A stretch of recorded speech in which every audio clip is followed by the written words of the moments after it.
Hi everyone, I am Shilpa Das and welcome to the 5 Paisa IPO series.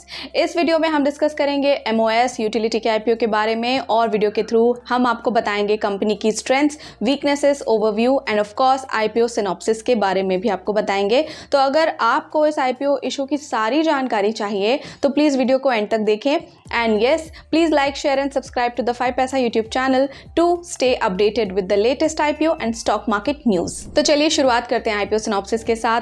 MOS utility IPO का issue open हुआ है on 31 मार्च 2023 और close होने वाला है 6 April 2023। The issue entails a fresh issuance of 57,74,400 equity shares और an offer for sale of 8 lakh equity shares which aggregates the total size of the issue up to rupees 49.97 crores। Company ने set किया है lot size to 1600 shares और price band between 72 rupees to 76 per share होगा। ये issue NSC SME पर 18 अप्रैल को list होने वाला है and the basis of allotment will take place on 12 April. इस इशू का बुक मैनेजर है यूनिस्टोन कैपिटल प्राइवेट लिमिटेड। अब बात कर लेते हैं ऑब्जेक्टिव ऑफ द इशू की। तो इशू का ऑब्जेक्टिव है कि इशू से नेट प्रोसीड्स का इस्तेमाल वर्किंग कैपिटल रिक्वायरमेंट्स के लिए होगा और जनरल कॉर्पोरेट पर्पस और ऑफर रिलेटेड एक्सपेंसेस के लिए किया जाएगा। तो चलिए अब जानते हैं अबाउट द कंपनी, यानी कि कंपनी किन किन सर्विसेज में इन्वॉल्व है। MOS utility digital products and services का एक टेक्नोलॉजी इनेबल प्रोवाइडर है in the B2C, B2B and financial technology through an integrated business model via its online portal bizsolutions.com। ये बिजनेस अपॉर्चुनिटीज़ प्रोवाइड करते हैं for shopkeepers, retailers, students, हाउसवाइफ्स, professionals, insurance agents, ताकि वो अपना खुद का futuristic online e commerce business start कर सकें with an intention to promote government's vocal for local campaign. इनका बिजनेस 7 प्राइमरी बिजनेस सेगमेंट्स के अंदर ऑपरेट होता है which are banking, travel, insurance, utility services, entertainment services, franchisee and other services. तो चलिए अब जानते हैं कंपनी प्रेजेंस के बारे में। ये कंपनी मेनली फोकस करती है on the convergence of financial exchange channels, processes and are a comprehensive platform. इनका एम है to serve its customers needs bringing together the advantages of B2B, B2C and B2B2C models with in a single platform.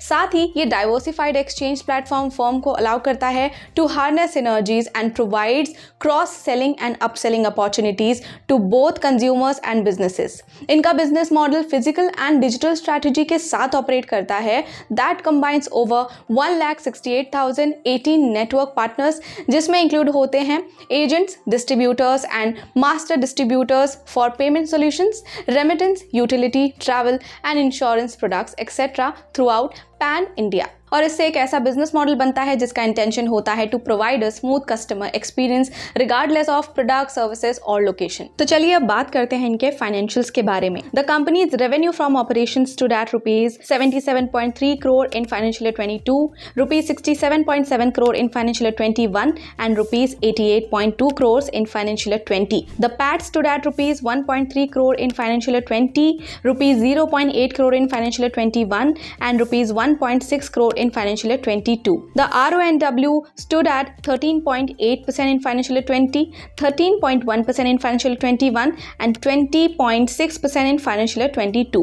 The ROCE dropped from 12.91% in financial year 22 to 6.29% in financial year 21 and 14.11% in financial year 20. The company's total assets increased to rupees 35.1 crore in financial year 22 from rupees 24.6 crore in financial year 21 and rupees 25.1 crore in financial year 20. Total borrowings increased to rupees 13 crore in financial year 22 from rupees 8.1 crore in financial year 21 and rupees 5.4 crore in financial year 20. तो चलिए अब बात कर लेते हैं इनके strengths के बारे में और इसके बाद हम देखेंगे रिस्क भी। स्ट्रेंथ्स की बात करें तो integrated business model offering one stop shop for B2B, B2C and B2B2C, multiple cross selling opportunities, synergies, network effect and and wide reach for customer acquisition.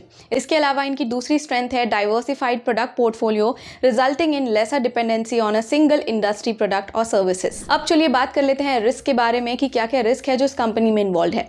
तो enable to attract new network partners और retain and grow the relationships with its existing network partner. इसके अलावा risk हो सकता है major revenue from operations है from fees and commission based activities, जिससे financial performance affect हो सकता है इफ इट इज रिड्यूस्ड। इसके अलावा डिसरप्शन और failure of the technology system से बिजनेस अफेक्ट हो सकता है as it is a tech dependent business model.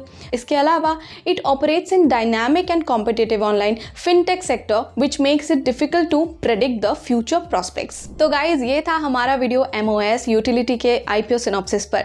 अगर आप इस IPO के लिए अप्लाई करने वाले हैं तो हमें कमेंट सेक्शन में ज़रूर बताएं, और इसके अलावा अगर आपको ये वीडियो पसंद आया हो तो लाइक शेयर सब्सक्राइब करना बिल्कुल भी ना भूलें।